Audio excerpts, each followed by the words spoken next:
Good afternoon, race fans, and welcome to your race day update for the Hunt the Front Super Dirt Series presented by Sweet Victory Apparel Company. We are back at the Duck River Raceway Park here in Wheel, Tennessee for the Deep Fried 75, $20,000 to win, a one-day super late model show for the stars and cars of the Hunt the Front Super Dirt Series here tonight. Joshua Joyner, the series director, Travis Scott. Joshua, we had a month off after our mid-season points championship. We had a month hiatus. We're back in action with the series. From an overview of the series perspective, how do you feel after we got our first couple of races in the books? Not only back in action with the series, but back at Duck River where we wrapped up the first half of the season. So feeling pretty good about it. You know, our first year with the series, and I feel like we faced some adversity with rainouts and reschedules and some crazy stuff you never would think going into it. But I feel like we maneuvered well and did what we could, and we've had the important part is we have some really good racing and some really good crowds and some really good events, and excited to get this second half of the season kicked off. Even through all that adversity, we're able to get 8 races in, culminating with our mid-season points championship. And you want to talk about the drama that unfolded here on July the 2nd when we were last in action. Man, what an exciting event where it came down to literally late race dramatics, aggressive racing, hard racing for the mid-season points championship that saw Will Harrington beat Josh Putnam by just 2 points, pick up the mid-season bonus, and that's where we are. Yeah, whenever we decided to do the mid-season points deal, I don't think I could have drawn it up or scripted a better storyline than having your 2 top guys literally coming down to them, not only fighting for the championship, the one whoever finishes ahead winning the mid-season points championship in the race, but to be doing it for the win, right? So that was really a great wrap-up of our mid-season deal. Did it in a really dramatic fashion and made for really interesting storylines there and a great race. But it also served as a great teaser to coming back here tonight. Well, I think if you look at that race, you have a lot of foreshadowing of what you can expect tonight. So let's talk about that race in particular. You had Sam Seawright, who took the lead on lap 12 and blowing away with the race lead. He's gone, right? Yep. A 3-second advantage on a late race. We were down to 4 laps remaining, and the hood comes up. Right. Hood comes up in front of him. He can't see. He slows off the pace, brings out a caution that hands the race lead to Will Harrington, who finishes 1 spot in front of Josh Putnam, but it was just enough.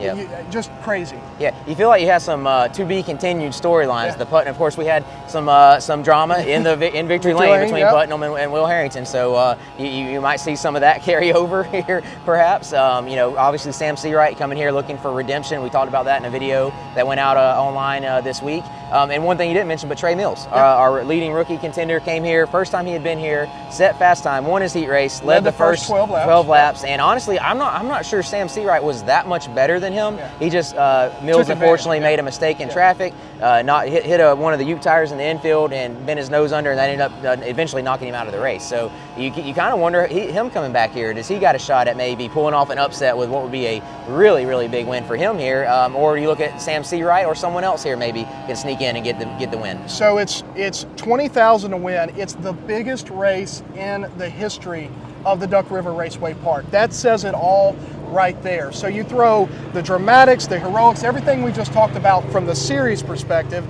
and then you throw in the fact that there's a $20,000 carrot dangling out there that's attracted a lot of heavy hitters. Oh yeah, absolutely. We actually just saw Mike Marlar pull in the 157. Former World of Outlaws champion. He's here. He's he's been here before, knows this place a little bit. You got Dale McDowell is on his way. He won here a Spring Nationals race here not too long ago and has been tearing it up. Kind of in that Tennessee Georgia region. He's going to come over. So Dale is going for his 9th win on the season. All 8 wins are at least $10,000. There you go. That shows you how strong he's been. Here, just in the South. And, he's racking up for sure. And this is, I'm sure when we scheduled this race, he was licking his chops and seeing that as an opportunity for him to pick up another good payday. And another one that's we heard was on his way. I hadn't seen him here yet, but we heard was on his way. Stormy Scott, national guy, done a lot of racing and winning. So it'll be, you got those heavy hitters. Maybe a few more surprises. Coming in to mix it up with the regional guys, and it's going to be a good show, I believe. Yeah. So you have the Hunt the Front Super Dirt Series stars. You have some national stars sprinkled in. But then you've got some guys here. We've already talked about Sam Seawright. He's a previous Deep Fried 75 winner.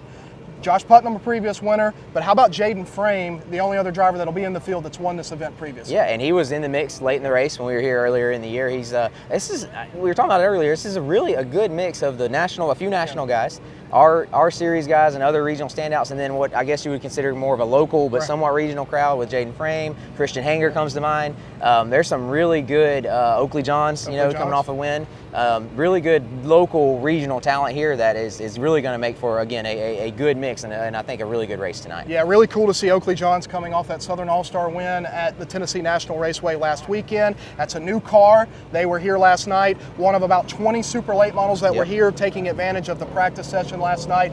And there were some guys that were turning some heads. You've got Dallas Miller, who's going to make his second super late model start. Fastest of the night last night, I believe. Fastest of the cars that had transponders, which was most of them on the racetrack. So yeah, it's going to be really interesting. On track action going to start at 6:30. That's when they're scheduled to start. The weather's great. If you're not here, we invite you to come on out. If you're on the fence about making the decision, we're after 3 o'clock Central Time here now, and this is what it looks like out here. So the weather's great.